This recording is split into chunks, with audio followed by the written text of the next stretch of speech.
Right, we are learning in middle still a Paragimel of Shaar Habitochon, the gates of trust, and in the English it is the middle of chapter 3, part 11, the righteous and the wicked prosper. Okay, hi Lorraine.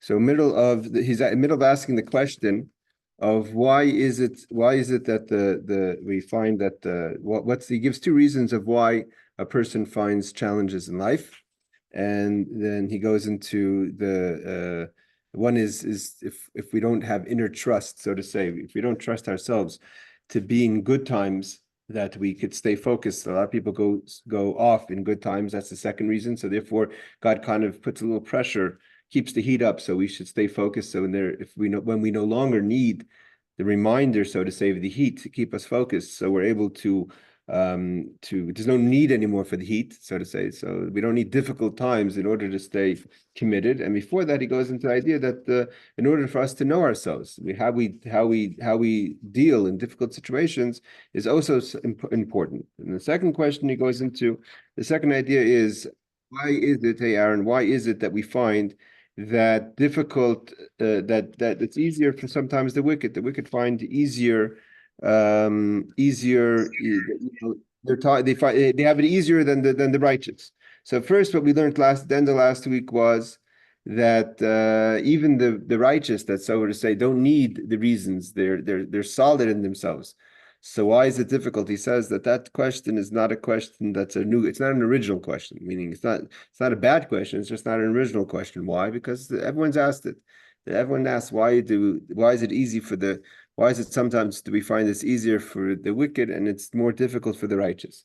He says King David asks it, Solomon asks it, it's the question, the prophets ask it all over. So he says, he quotes different places that it's been asked the question. So what we're holding is so therefore what? So what's the response? So first he says, Ela shekitzer hanavi, again, we're middle of chapter 3, part 11 in the English, and I'm reading from my own version of the Hebrew. Ela shekitzer hanavi b'tshuvasei milifarish tam hadavar. The Rabbeinu Bechaya says that the prophet, meaning the different verses that we've quoted from literature, don't exactly give a full answer. He says like this. He says because there could be mipnei shesibas kol achas min asadikim hamisnas. You want to learn about this code? That book you study part of?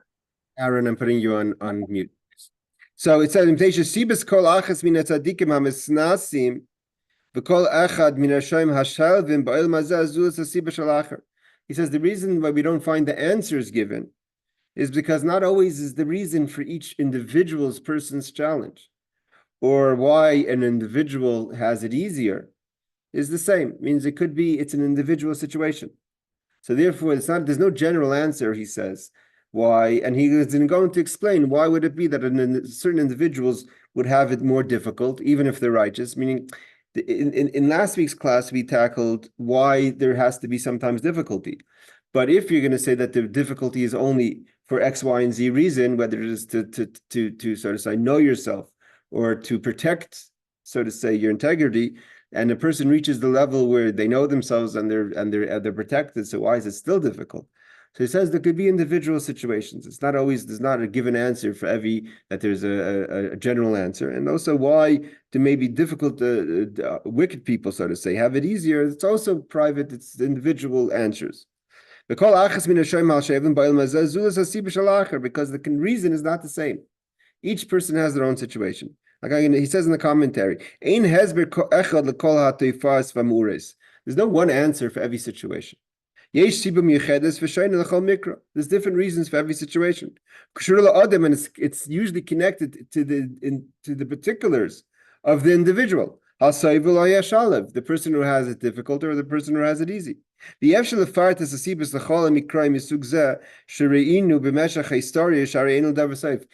prophets are going to sit there and list every single person's difficulties and why it was difficult for them, then there's not enough ink and paper to go through every single individual situation.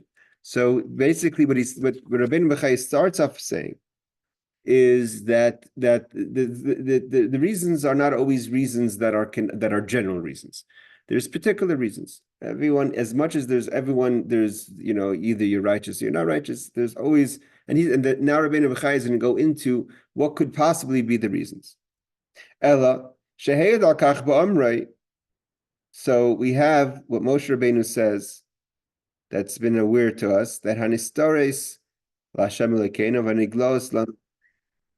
Hey, Rebecca. So it says, again, we're middle of chapter 3, part 11 in the English, and I'm reading from my Hebrew version. So we're trying to understand the difficulties of the righteous and maybe the easiness of the wicked. So he says that the questions that we've quoted, the places that we've quoted the questions from literature, the reason why there's no particular answer is because there is no general answer. It's a particular answer. And we're not going to sit there listing every single individual who has it good or has it bad, why for them it was good and for the other person it wasn't good. But the idea is, he says, we have it's been brought to our attention by Moshe Rabbeinu, who says, Hanistaris la'Hashem Elokeinu, v'haniglois lanu v'neinu. There's what's called nistaris and there's niglois. This is a famous verse at the end of the Varim in Nitzavim, where Moshe Rabbeinu says that there's nistaris, there's things that are hidden that are only God knows. Whether what is happening is hidden or the reason why it's happening is hidden. And there's niglois, there's the revealed things. There's what we see at face value, and there's what's really happening. So we don't see the bigger picture. So what's revealed is something that we know. What's hidden is something that only God knows. See, like he says over here, this statement from Moshe that hidden is for God and revealed is only what we know, is the revealed, is a general idea. There are things that only Hashem knows, and it's hidden from us. And he's going to go into this. It means there's you don't know, you judge a person who's righteous, you don't know what's really going on. And you judge a person who's wicked, you don't either know what's really going on. You know the famous story Shlomo Carlebach tells of Yosef the miser, right? Doesn't help anyone. He ends up he's helping everyone. That's just on a simple level. The idea is not to say that what we see in front of us is no justice. But deeper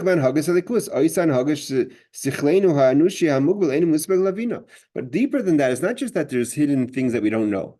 We also don't understand judgment. We don't understand what we don't see the bigger picture of the judgment. We only see things at face value.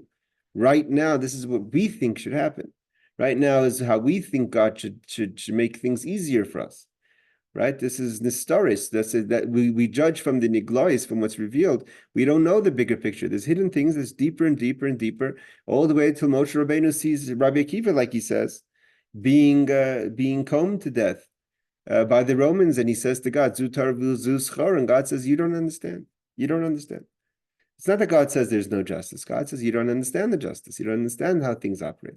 So there's nistaris. And at the end of the day, what Moshe Rabbeinu is telling us is that we just don't know. We don't know everything. It doesn't mean that God is going to say, okay, well, if they don't know, so I have to do according to what they know. God says that God does sometimes what he feels has to happen. Like he says, King Solomon, who he calls the wise, says, so he says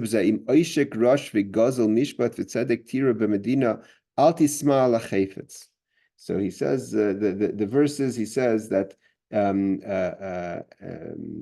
the deeds of the mighty rock are perfect. He says before that, if you see oppression of the poor and you find that the justice is people are being deprived and the righteous and you wonder about the matter, don't wonder. Why? Don't wonder what's going on. Like it says, if a person sees things that don't make sense. You shouldn't be wondering about what Hashem is doing. There's sometimes that God has patience and why he has patience or why he doesn't have patience. Why he does again? It's not the Shlomo Melech says it's not for you to wonder because you don't understand everything. We only it means not that God's Moshe Rabbeinu or Shlomo Melech are not questioning why we wonder. He's saying it's not your place to wonder. It's not, yes, these things don't make sense. It's not because you're not opening your eyes. Maybe it's nothing you could do about it for you to open your eyes. It's greater than you will understand. Like he says, and this is a verse that we say when a person is being laid to rest in the final in the final moments in this world, that tur tamim pu'alai kichol derachav mishpat, that it says that the mighty rock are perfect and all his ways are just. That's what we say when a person is being buried. So what does he say? Nimsa l'mein, that we learn from this, that even though that the things that the way Hashem does things may be difficult in us to understand, like he says, "Hakshoyim binani parnasa kedayma noidu livchan es adam imhu oimed b'mivchan hem yechaschu mimeno aval yesh mikram yitzim min hakol tzadikim shoyim b'mivchan b'chol zayis chavim usavel v'kushi." So sometimes Hashem puts us through challenges to see how we deal with it. Sometimes it's not just how we deal with it. Even the righteous, it's just, again, it's not everything we understand, and not everything is meant to be understood. A lot of people always, the challenge that people have a lot of the time is, and we're living in these times, and where some of us are descendants of people who lived through these times, right? You have the Holocaust, so everyone tries to give an answer. You don't have to give an answer. It's not like by not giving an answer, then it's blind faith in a way that's ridiculous. It's blind faith because that's who we are. That's who the Jewish people are. It's not someone who has to give an answer why October 7th happened, right? The Rambam says that a person who sees horrible things that happen, so it's an achzer. It's a horrible person who doesn't take a lesson. To take a lesson and to understand are not the same thing. To take a lesson from happenings and say, okay, so what could we do? What could we learn from the story? Right? We need more achdus, we need more unity. We need to be strong in our observance of Torah mitzvahs. That's not to say that we're judging the people that went through a horrible situation. Right? The Rambam says that if there's something hard that happens, he says in Hilchas Tainus, in the laws of fasting, that if a person doesn't pay attention to the happenings either in the community or in their own individual life, so it's an achzer. He has a horrible description of that such a person. That person is cold-blooded. That's not paying attention. So we're allowed to take lessons of how we become stronger and how we become better. But at the same time, it's not because we're justifying or we're understanding what happened. But this is a good time to pause and ask ourselves what's going on in our lives. The Alpha Pikain, he continues, nevertheless, he says, although the sort of say the Rabbeinu Bechaya gives a disclaimer that that the things that are hidden are for God to know, and the revealed things are for us to understand. That's also what the verse means, that is not only talking about two different things, right? You could understand the verse that Moshe Rabbeinu says there's certain things that are hidden and certain things that are revealed.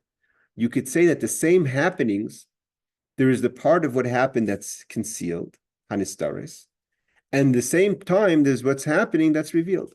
And that's what the Rambam is saying, right? So we just because we don't understand everything that's happening doesn't mean we can't take lessons from what happened. It means a person to say, well, because I don't judge, I'm not gonna change my ways. I'm not gonna try to perfect myself. I'm not gonna try to do inner evaluation to see where I could do better, because it's not my place to judge and understand God. So therefore, no matter what happens in the world, I'm just gonna let it go because it's not my place to understand. So the Moshe Rabbeinu is saying, yes, there's things that you don't understand, but the things that you see and the things that you could see and pay attention to, why didn't you learn from them? There are things that you have that you can make, that you could do better. So there's no reason. This is as good as a time and an opportunity to take pause and to make an evaluation. Yes, Aaron, you're on mute. You're on mute. Okay. So my question is that this book is about how to love Hashem better. And if I'm to love my wife, you're supposed to understand her like she understands me. So how do I love Hashem more if I don't understand? Okay, so first of all, I just want to this book is not as important as Bitachon, trust is connected to love. This is a book on Bitachon and trust. So how do you trust somebody that you don't understand? I mean, that's the same question, but in the right way. Yes. So it's an excellent question what you're asking, but that's part of the trust. That's part of the trust. That's by definition part of the trust. If you can't, if the only way, if your whole relationship is only based on what you understand, so we don't always understand. No one's perfect. That's that when someone says to someone, trust me. So you have to build trust and you have to have reason to trust. But if you trust someone, you say, I trust you. That's the idea. By definition, trust is lack of certainty. Because then if you're certain, it's not trust. Then you're certain. That's the way it is. So by definition, trust is where you're lacking certainty. But your certainty is based on trust, but not based on information. If you need only information to have the love and the trust, then it's not trust. It's there's a case for it. That's the whole point, and that's what Moshe Rabbeinu is saying. Hanistaris, there's things that we don't know, and you have to have trust that it's there. But at the same time, Haniglois, what you do see, and not in a way that you project to someone else. That someone goes and says, "This is why you're not getting engaged. This is why you're having difficulties in your parnasa. This is why you're not getting along with people." It's easy to give a list of things of what we find wrong in other people. That's not what it's about. The niglois lanu is for us. You have to look at it for yourself. Self-evaluation. A person's allowed to take a person's allowed to be to analyze what's going on in their life, as long as they understand that not even with that, at the end of the day, it's only going to be what's limited to what you understand. And even that doesn't mean that after that there's nothing. It just means that there's the limit, and what you can understand from it, you should, but you have trust that there's something deeper that you don't understand, whether it's hurt, pain, excitement. There's many levels that you reach a certain point. So he says like this. So the Rabbeinu Bechaya says that even though he says the disclaimer, Hanistaris Lashem Lekein of Niglos Lanu, he quotes Moshe Rabbeinu, says that there's hidden things and revealed things, and each one, what we understand, and there's deeper than that. Nevertheless, Alpha became Re'isi Levar Bezad Dvarim Sheish Behem Miksa Sipuk. He says, I will try to give a little bit of an understanding, not as an individual, for each individual case, but sometimes what is the reason why, again, things are easier for the wicked, and sometimes seeming more difficult for the righteous. Again,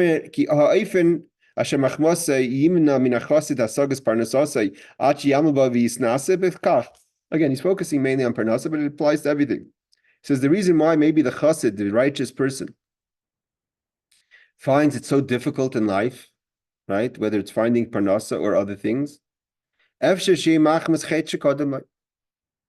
So here he says possibly there's something that although now this person is perfect and in a good place, but there's some leftover dirty laundry that has to go through recycling, has to be cleaned.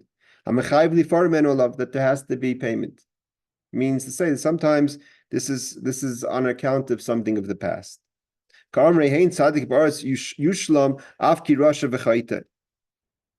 That even if that the righteous has something to pay. Like it says over here, at the same time, the wicked should take notice that if the righteous still have to pay sometimes for their past, so the Russia shouldn't think that things are going good for them, it's going to remain this way.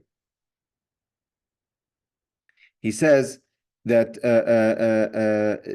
here he brings down, and the Rebbe mentions this in other places, that sometimes, and this is a complicated concept, sometimes it's connected to reincarnation. It has nothing to do with what you've done in this life. It's something that has to be rectified in a previous existence that you had, meaning in reincarnation. Your soul could have lived in another host body that needed to go through, that came down to this world to go through certain difficulties to rectify something that's not part of your consciousness or your doing at all.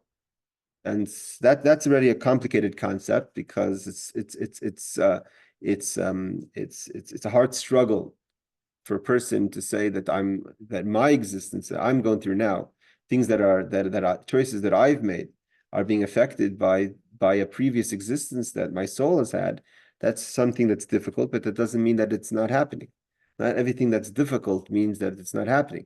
So he quotes that there is a concept of other gibel, of reincarnation, and that's why sometimes it doesn't mean you have to fall back on that, but sometimes that is the answer. What's happening when we don't understand that certain difficulties, when we do self-analyzation, we analyze our life and we look back and we don't understand it. Sometimes it's not something that like that's part of the nistaris, that's part of the hidden things. So that's one thing. So one thing he says, number one, is it could be it's rectifying something either in your existence or a past existence. Okay, that's on the level of musar. Sometimes it is to make it easier for you in the world to come, right? So no pain, no gain, and there's great reward waiting for you in the bigger picture, which is the world to come. And part of the what's great and what you're going to have in the world to come is connected to the difficulties that you have now. Again, and it's not there's a certain there has to be a certain level of not just trust but surrender also. Surrender, that's very difficult because the frustration that we have in difficult times is when when is not just the difficulty that's happening, but the feeling of lack of control of what's happening. That we're not in control to change the situation. It's a famous story that Talmud tells us.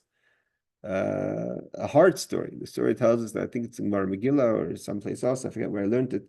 Where I think it's Rebbe Lozer ben Pedas, one of the great sages of the time of the Talmud. So has this vision that he's so weak because he's so deprived of financial security that he had to give blood, which was people give blood for their healing, and he didn't have enough food or he was lacking nourishment when before and after he gave the blood, so he went into a state of he fainted because he was so weak that the giving of the blood kind of pushed him over. And in his state of fainting, he has this vision. God comes to him, and the Talmud tells us he asks God, "What's going on? Like, how difficult? How much longer? Why is my life so difficult?" He has this conversation with God. Why is my life so difficult? Can he not do anything about it? And God tells him in this vision, the Talmud tells us that God tells him for me to change your circumstances. It's not just a quick tweak. It's connected to deeper and deeper and deeper things that I would have to start all the way from the beginning of creation. I mean, it means that, and that's frustrating, right? The person's when here this rabbi is asking God, is saying, what could you do about it? And God says, for me to do something about it, I have to go all the way back to the beginning. That's how complicated it is. And so he asked God, and he says, you want me to do that? I mean, you want me to go all the way back? So he says, well, where am I holding in life? He says, you passed 50%. He's past 50 because right. So if I already passed, the 50-yard line in difficulties, so well, I guess we'll just have to deal with it until we get to the final end. But God promises him tremendous reward in the world to come for being righteous and living through this experience. But we see there's things that we don't understand, and that's part of the frustration. Part of the trust is, and it's easier, much easier said than done, is coming to terms with that there are things that not everything is at the end of the day is about what you could do about it, and some things are beyond our control, and that's very hard to accept, but it doesn't change it. And we daven doesn't mean you don't daven, doesn't mean you have faith, doesn't mean you don't have trachgut for zayin good thing, because there's a lot of tools that we have that are able to get us out of a system, and there's tools that God placed in the world that you could kind of override the system. We have to tap into that energy. But at the same time, you can't have years, you can't have despair. So he says, like it says, he quotes the Varm that there's tests, and the nisyonis is that God wants to give us for the lachrisecha, for things that are going to happen at the end of time. So in the bigger picture, right, like the Maggid Mizrich says that I'm just in the corridor, I'm just traveling. When a person travels in life, so there's you just take essentials. You don't have your whole house with you when you travel. So the Maggid says, I look at life as I'm traveling through. I'm on the derech. I'm on the way. When I get home is when I have all my beautiful house and my rooms and my clothing and my food. But I'm on a can of sardines and crackers while I'm traveling. But sure, that's another reason. So first reason is could be something to rectify. Second reason is that there's a great reward to come. The sure. This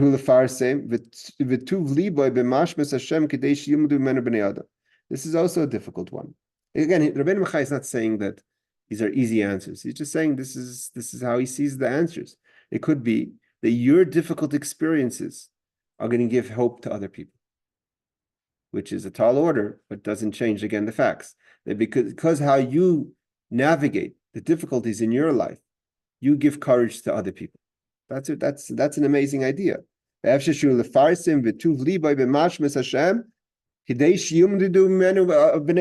people should learn from how you go through life. So it could be that, if when a person looks at someone who has a challenge and how they handle the challenge, that gives courage. That's why a lot of people who've gone through difficulties. They go through in the speaking tours, or they give seminars to help others go through the difficulty they had in their life. He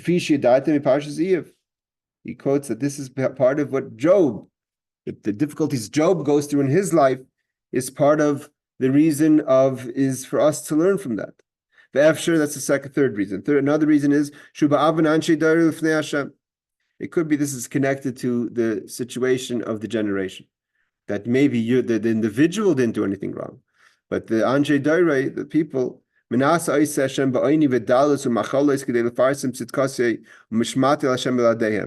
says it could be that there's that whole generation needs to learn from you how you're going to deal with a difficult situation. So he says, he said, God tests the person with poverty, with dallas. Even dallas is worse, is even more extreme than poverty. Umachalais, illness. Why? For that they should see how he still stays righteous to God. Like he says, quotes Shaar,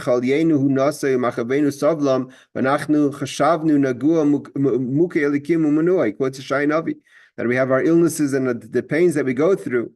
He says this is talking about this quote is talking about Mashiach. The Mashiach goes that the Mashiach himself is called a leper. With leprosy is a difficult disease or affliction that God gives, is because of the sins of the generation.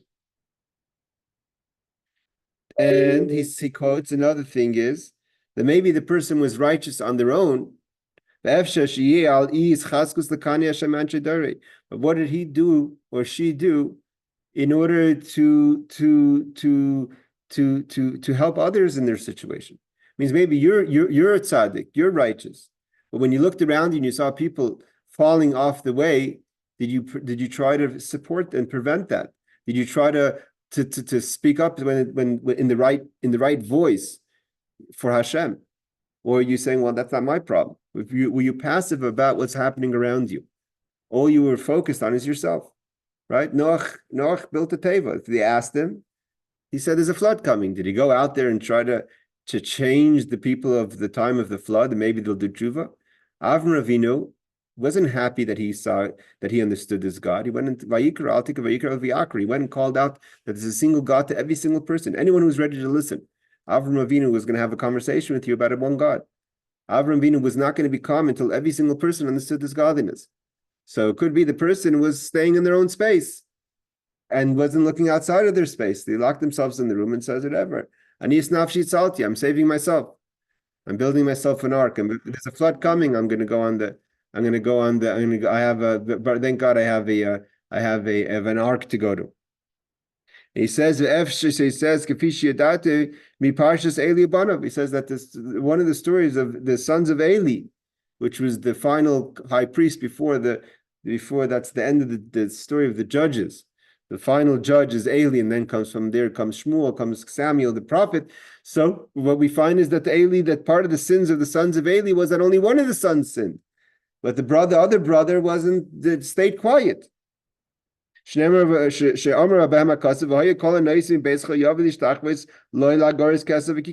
talks about how they were just corrupt. The sons of Eli were corrupt, but not both of them were corrupt. One was corrupt, but the other one stayed quiet. So why? So they both got. So he said. So when Rabbeinu Bechaya comes, he says over here, and he gives a summary of the reasons why it's possible. Again, Hanistaris Hashem Lekeinu, things are hidden. But if one wanted to make an analyzation of possibility why things are difficult for the righteous, one is the veros that he could have had in the past, in this or that or previous life, in order to create more reward for the world to come, to be an example, and also maybe you kept your to also to show the righteous for the generation. And the third one is that the fifth one is because you didn't open your mouth. You stayed quiet when things were going wrong. You didn't try to help or change or direct people. So he finishes off. I'm going to go a little further. He finishes off. Haklal yoitzim is that. What do we learn from all these that the Rabbeinu Chaya says? One thing, the conclusion that we could come to, that we may not know the reasons, but we have to know for certainty that God's calculations is exact. The toiva, and at the end of the day it's all for the good. But we can't grasp this in our mind. As I said before, that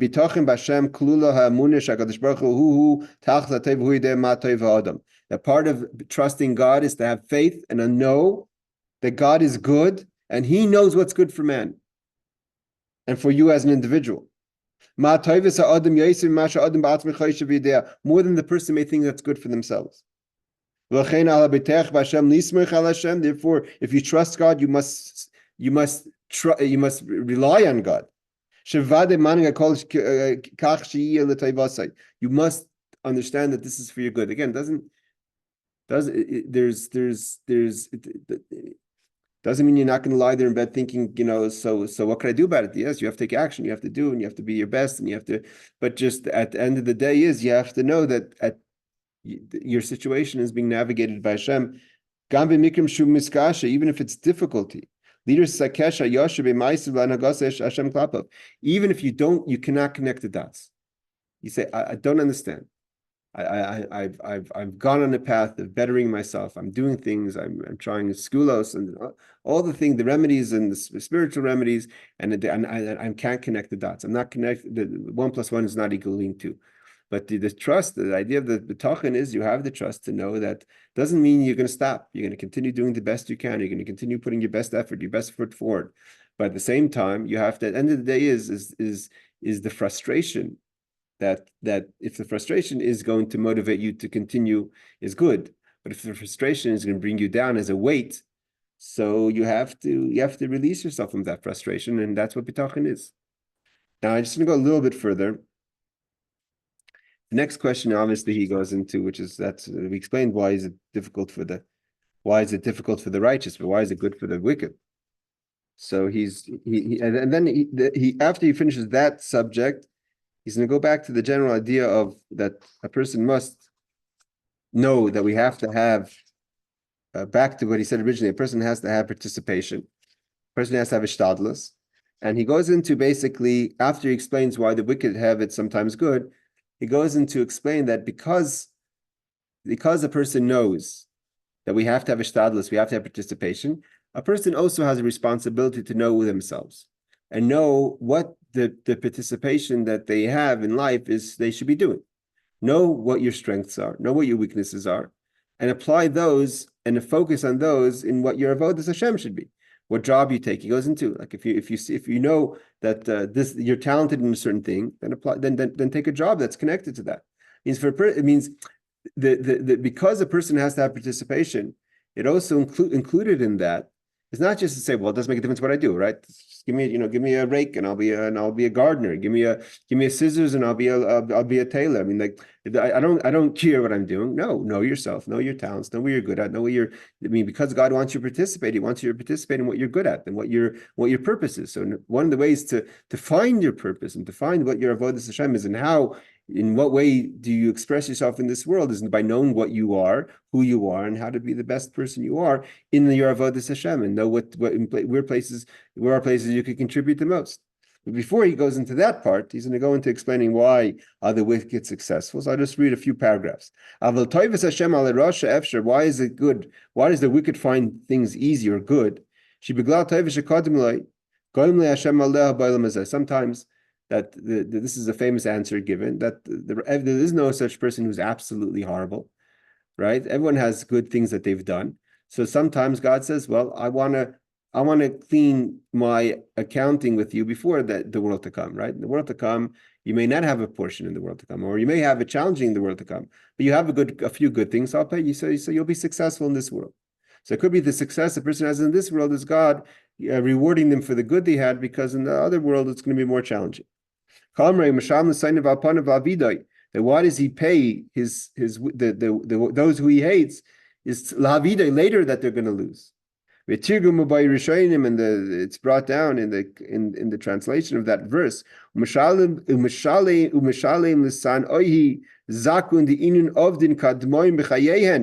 That he gives the people who've done righteous things in their past. Which means,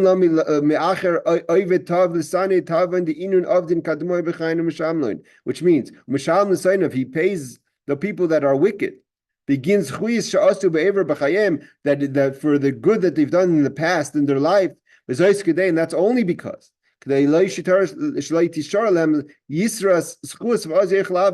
they shouldn't have any more zchutim, and then they can be punished. This doesn't apply just to Jews. It applies also to Gentiles. A lot of the things we find that one of the reasons, for instance, that Nebuchadnezzar, the wicked king who destroyed the temple, that he was so powerful was because he did a few good things for Hashem. The Gemara says he took 3 steps for God, that God should have a better title in the letters that they sent to the king of Judah.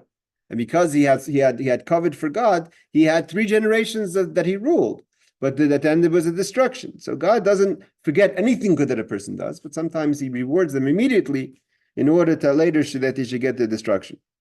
And just one more, he says, she really like a amra yachin v'tzadik yilbash. He says another reason is that maybe this wicked person is being blessed because for whatever reason God decided that this wicked person should be a father of a great person, a righteous person, and in order for the righteous person to benefit from to go into life easy. So God kind of preconditions it by giving a blessing to the father, even if the parents are not worthy of it for whatever reason. If they have a righteous child, that the righteous child should grow up in opportunities. All right, so let's stop over here. We're still going to finish off next week. We'll tackle the end of his reasoning of why the wicked prosper sometimes, and then, like I said, hopefully we should be able to finish next week. Or the next time we learn, next class, we should be able to finish chapter 3. Hopefully we'll go a little faster in understanding the bottom line is how a person has to find what's best for them, where they're best at their opportunities that they have, and that will bring them most purpose in life. All right, Laila Tov and Chodesh Tov, everyone. Take care.